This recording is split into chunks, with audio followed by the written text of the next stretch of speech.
Magandang araw mga gulay, welcome back sa akin channel. Greggy Farmer nga pa po ito. Bali ngayong araw na to mga gulay, nag-harvest kami.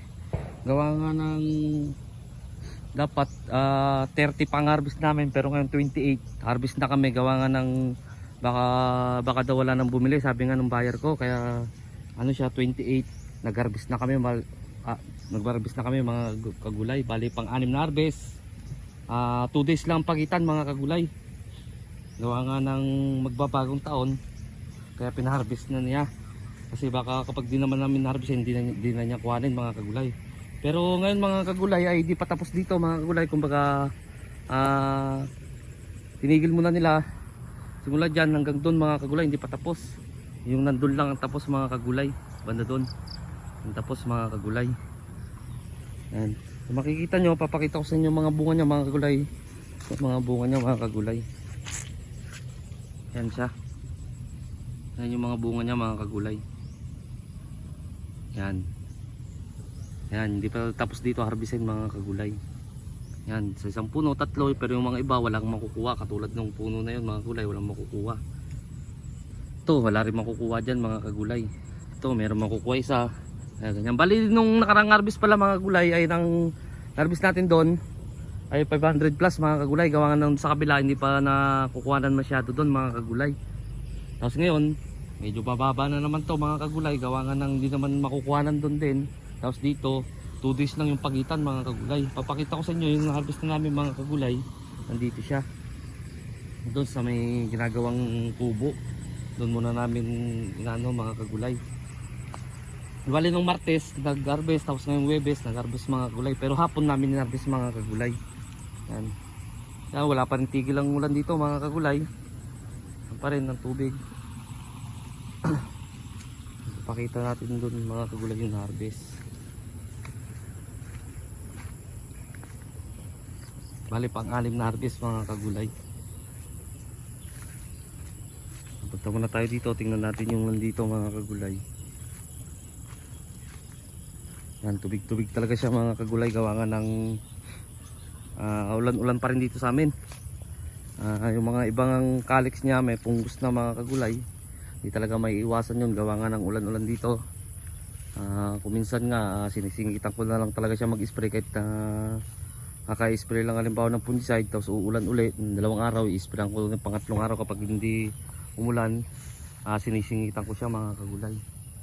Yan, dito yung mga mga nababara ng tubig dito mga kagulay. Ayan siya. Yan. So tignan natin mga kagulay yung pinaplastic nila, kung nakailang plastic na sila mga kagulay. Basta dito mga kagulay, yan hanggang dun sa pinakita ko kagayna, hindi pa yung tapos mga kagulay.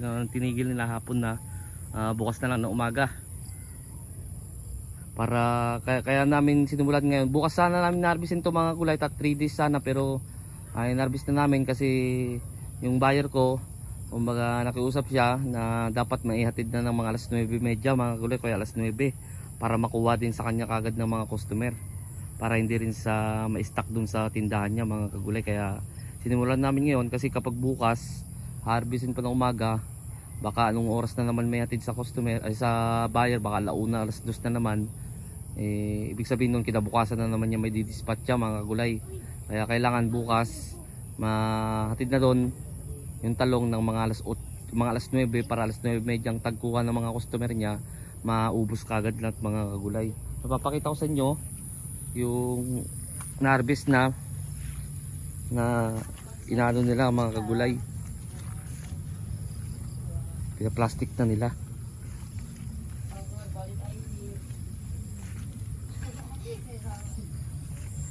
Nandito siya.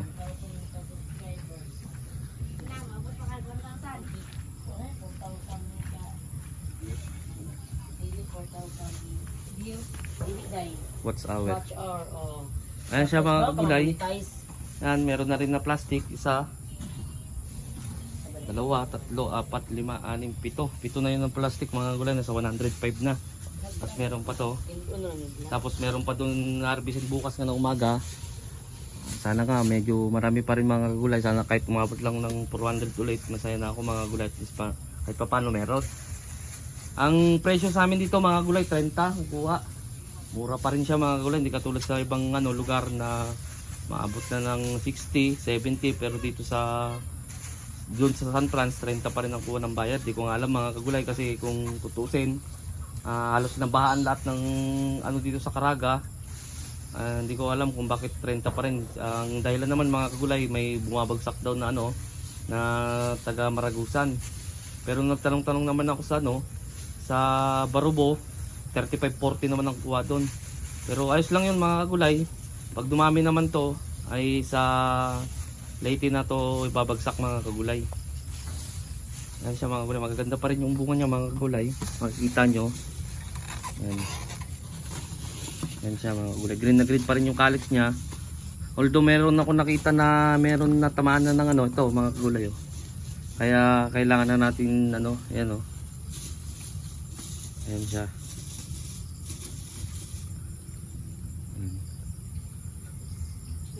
Pilin na.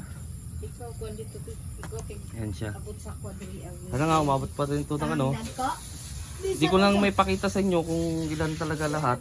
Gawa ng bukas meron pang Ito tatapusin ko yung video na to para bukas makapag-focus kami mga kagulay kasi kailangan talaga to ihatid ng maaga mga kagulay. Kaya nga ayan, inaano na nila sa plastic. Kung sa magtatanong mga kagulay kung anong sukat ng plastic kasi malaging mayroon nagtatanong sa comment section, 20 by 30 itong sukat ng plastic natin. Itong roll bag na to mga kagulay. Tapos ang laman na ito 15 kilos mga kagulay. Kaya siya ng 18 kapag pupunuin maigi, pero ang ginagawa lang namin ay 15 kilos lang kada plastic mga kagulay. Ayan siya. Baka meron na naman mangbas sa akin sasabihin 10 kilo lang ang kasya. 15 po ang kasya dyan mga kagulay. Bali ang nag-harvest dito mga kagulay, 2 tao lang. Ayan. Siya at saka siya mga kagulay. 2 tao lang yung nag-harvest dito. Bali ito nga pala, papakita ko sa inyo yung tataniman natin ng siling Taiwan sa May. Ito yon yung area to mga kagulay. Pero kalahati lang ang tataniman ko dyan para sa August o kaya October.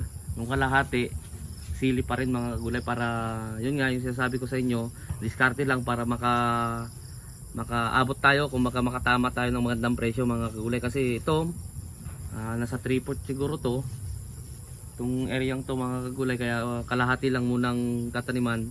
Yun nga yun yung iniiwasan natin na kasi kapag tinaniman natin lahat to tapos natsamba ka sa mababang presyo ang hirap makabangon mga kagulay, ang hirap makabawi. Hindi naman basta-basta ang kapital ng mga gulay, mga tinatanim natin kaya kailangan lang natin dumiskarte o kailangan natin gumawa ng paraan para makatama talaga tayo sa magandang presyo. So ayun mga gulay, sa bago pa lang, hanggang dito na lang ako, sa bago pa lang sa munting channel ko, huwag nyo kalimutang mag-subscribe. Click nyo na rin po yung notification bell para updated kayo lagi sa gagawin kong video tungkol dito sa pagtatalong ko, sa ibang sa tanim ko, doon sa palaya, sa sitaw, saka dito sa susunod na magtatanim ako siling Taiwan, saka atsal. Maraming salamat po sa inyo. God bless po sa ating lahat.